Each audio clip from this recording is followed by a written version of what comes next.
3 du Sania 1443 Hégire, jeudi 6 janvier 2022. Mesdames, Messieurs, assalamu alaikum. Vous suivez le 20h30 sur la télévision Al Bayan, dont voici les titres. Le COSIM était récemment dans la région du Bafing, dans le cadre de la 11e édition de sa caravane de prédication et de recherche. Au total, 8 localités ont été parcourues. Nous revenons sur les temps forts de cette mission. La CAI retient l'attention de nombreux éleveurs de volailles en Côte d'Ivoire. Notre reporter Traoré Vaseko nous conduit dans une ferme à Divo. Reportage à suivre vers la fin du journal. Hors de chez nous, au Soudan, un manifestant a été tué par balle jeudi à Khartoum, où des milliers de Soudanais se sont de nouveau rassemblés pour protester contre le pouvoir militaire. Merci de vous informer sur Al Bayan. 8 localités dans la région du Bafing au nord-ouest de la Côte d'Ivoire ont été sillonnées du 25 décembre 2021 au 1er janvier 2022 par une mission d'études, de recherche et de prédication du COSIM. Notre envoyé spécial Diomandé Boaké nous relate les temps forts dans les localités de Touba, Sakofé et Waninou. Touba est situé à plus de 650 km d'Abidjan, un trajet parcouru pendant plus de 15 heures par la délégation du COSIM, stationnant à Toumoudi, Daloa et Man. Première escale, la grande mosquée de la ville où les activités ont aussitôt débuté le dimanche 26 décembre dernier à la grande satisfaction de la population du Bafing. Nous allons visiter une dizaine de villes et villages dans la région de Bafing.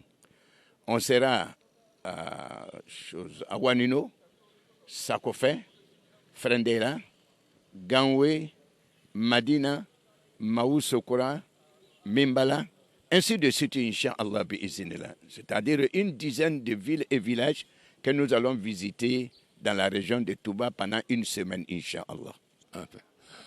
On ne peut pas avoir d'autre lecture que Alhamdulillah Rabbil Alamin, parce que c'est Dieu merci que cette mission existe. Et c'est la première fois que cette mission arrive à Touba, enfin à ma présence. Donc nous sommes heureux de recevoir et que Dieu fasse que le résultat soit probant.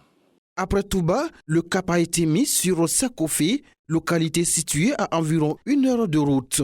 Quand tu regardes le passé et aujourd'hui, vraiment, il y a le grand changement grâce à nos fils aujourd'hui qui sont instruits sur le côté de l'islam.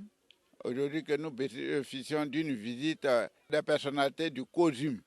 Une autre étape de la tournée a conduit la caravane à Waninou aux environs de 18 heures. La délégation a été chaleureusement accueillie par le chef coutumier, représentant de la région du Bafi à la Chambre des rois, en la personne de Diomandé Guamou.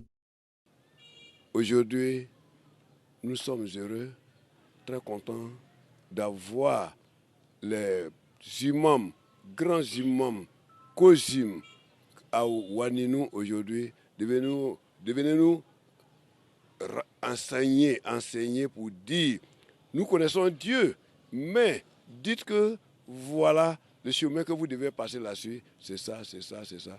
Tout Waninou, qu'il soit femme, qu'il soit homme, qu'il soit étranger, tout le monde est content pour les attendre en pied ferme. Des prêches, des visites et des séances de consultation médicale ont constitué l'essentiel des activités des émissaires du COSIM dans la région du Bafing. Retour à Abidjan, plus précisément à Abobo, au quartier Belleville, qui a abrité le dimanche 2 janvier une manifestation dénommée la Wazifa de l'Union, organisée par la Zaouia Santa. Cette cérémonie a été meublée par plusieurs activités, dont la conférence publique animée par le cheikh Ibrahim Santa. Le reportage de Bamba Ibrahim et de Diarra Mamadou est commenté par Cheikh Bakayoko. L'unité est un principe social, mais également une valeur fondamentale dans le rapprochement vers le Tout-Puissant. L'ensemble des sensibilités religieuses œuvrent à l'application de ce modèle de vie à l'image de cette conférence orchestrée par la confrérie Tidjania. L'objectif est de fédérer les adeptes autour de la vision du calife général de la Tarika en Côte d'Ivoire. Notre message, c'est l'union des Tidjani, l'union des musulmans. Comme Dieu dit dans le Coran, il dit accrochez-vous sur la corde de Dieu. Le Coran, l'islam, pour pratiquer l'islam. Ne vous dispersez pas. L'union dans l'enseignement du cheikh Ahmad Tidjane, père de cette branche spirituelle, facteur de la cohabitation pacifique, est la thématique développée pendant plus d'une heure par le conférencier. Alhamdulillah, nous avons parlé de la Tijaniya, qui est une école spirituelle qui permet aux musulmans d'abord de se purifier et de s'unir avec Dieu, de s'unir avec le prophète, avec le cheikh Ahmad Tidjane, radiallahu ta'ala anhu, de s'unir avec ses semblables. Alors, le Tijani, c'est celui-là qui a une meilleure éducation et le bon comportement. Donc, le bon comportement et la bonne éducation sont les boucliers du Tijani. Et principalement, nous avons parlé d'union, de cohésion et du vivre ensemble. Lecture coranique, cantiques et autres allocutions ont aussi meublé cette cérémonie.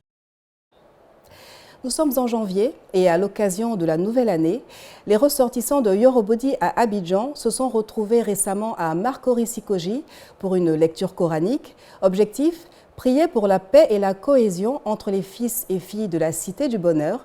La cérémonie s'est déroulée le dimanche 2 janvier 2022. Abdoulakim Oudouloye.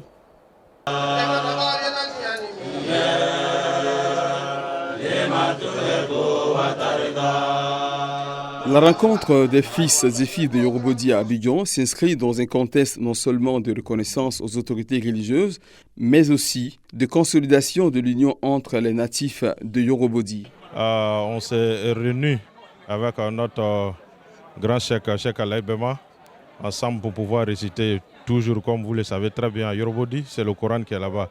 Donc il faut réciter le Coran toujours pour notre propre bien-être. Toujours, il faut prier Dieu pour les uns et les autres, toute personne, toutes les bonnes volontés. Venu spécialement pour cette journée de prière, Oussaz El Hadj Bema a remercié les organisateurs et toutes les bonnes volontés qui contribuent à la construction de leur mosquée en chantier. Nous sommes venus prier pour les frères et sœurs. Nous prions aussi pour la Côte d'Ivoire, que la paix règne dans le pays. Nos prières vont aussi à l'endroit du président de la République, son Excellence Alassane Ouattara. Qu'Allah lui donne longue vie, santé et aide dans ses fonctions de chef d'État. Et nous n'oublions pas de prier Allah en faveur de tous ceux qui aident à la construction de la mosquée de Yorobodi. Qu'Allah les récompense. Nous prions également pour notre cheikh Aïma Ousmane Diakité. Lecture intégrale du nom Coran, prêche et bénédiction étaient les principales articulations de cette journée de prière. L'ONG Beyond Charity facilite l'accès à l'eau potable aux populations de Fembiasso-Koura dans la commune de Madinani. Elle a procédé à la remise des clés d'une pompe hydraulique villageoise en décembre dernier. Une action qui vise à améliorer les conditions de vie des populations. Abdoulaziz Diallo et Cissé Daouda Lachik.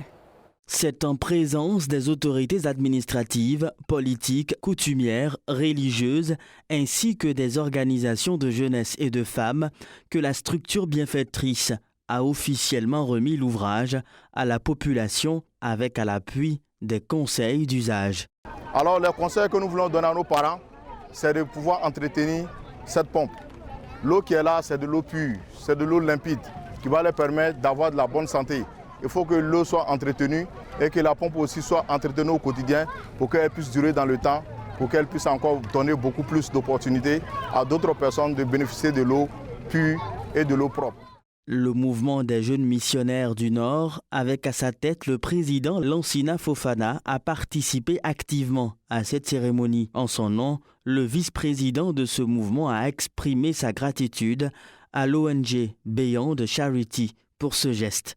Il faut retenir que les populations sont toutes contentes. Donc le forage est le bienvenu.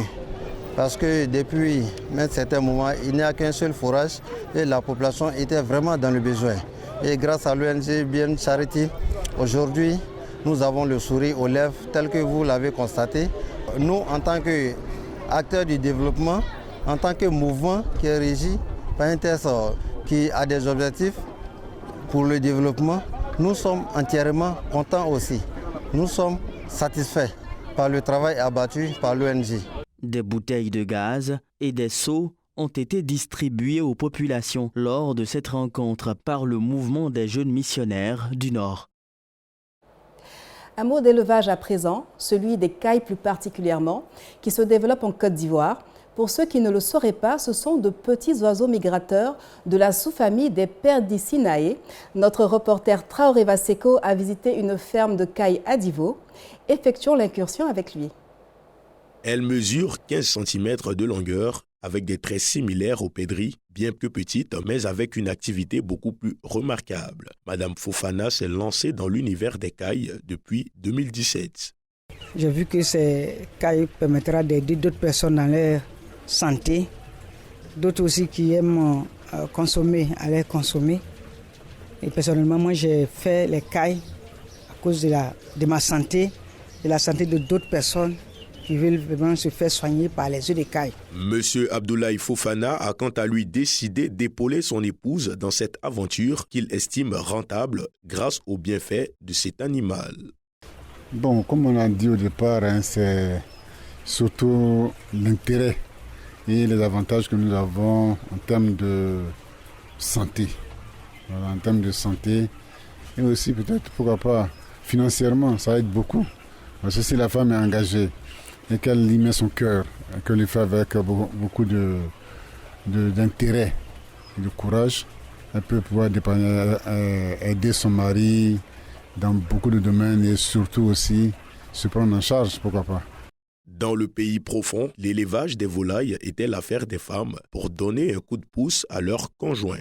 On appelle en droit des autres femmes, comme je l'ai dit, au lieu de se mettre très souvent sous le soleil, si Dieu les a donné un peu de moyens, qu'elles peuvent acheter au moins une trentaine de cailles pour se débrouiller en attendant d'avoir une couveuse. En tout cas, ce serait mieux pour elles. Les cailles contiennent des éléments aussi nutritifs que médicaux. Le nom de ces oiseaux est mentionné dans le Saint-Coran. Dans le récit concernant le prophète Moussa, il est écrit « Et nous t'avons couvert de nuages et nous avons fait descendre sur toi de la manne et des cailles. » Fin de citation. Voyons à présent l'actualité au-delà des frontières avec La Voix de l'Amérique, notre partenaire, qui nous fait sillonner l'Afrique. Au Soudan, les forces de sécurité ont tiré jeudi des gaz lacrymogènes contre des manifestants se dirigeant vers le palais présidentiel à Khartoum pour protester contre le pouvoir militaire qui a marqué un coup d'arrêt dans la transition vers un pouvoir civil. La Chine va nommer un envoyé spécial pour la Corne de l'Afrique, une région en proie à divers conflits. Mercredi à Asmara, M. Wang Yi, chef de la diplomatie en Chine, a exprimé l'opposition de la Chine aux sanctions américaines contre l'Éthiopie et dénoncé les interférences dans les affaires internes d'autres pays sous le prétexte de la démocratie et des droits humains. Au Nigeria, des hommes armés ont kidnappé 3 employés chinois travaillant sur un projet de barrage hydroélectrique dans le centre du pays, tuant également 2 travailleurs locaux, a indiqué jeudi la police. En Égypte, 2 hommes ont été arrêtés après le suicide en décembre d'une adolescente qu'ils auraient fait chanter en publiant des images montées dénudées d'elle sur Internet. La jeune fille subissait apparemment un chantage de la part de 2 jeunes hommes après avoir refusé d'avoir des relations avec eux. Fin de ce journal, merci de l'avoir suivi. L'actualité continue sur notre site albayan.info. Wassalamu alaikum.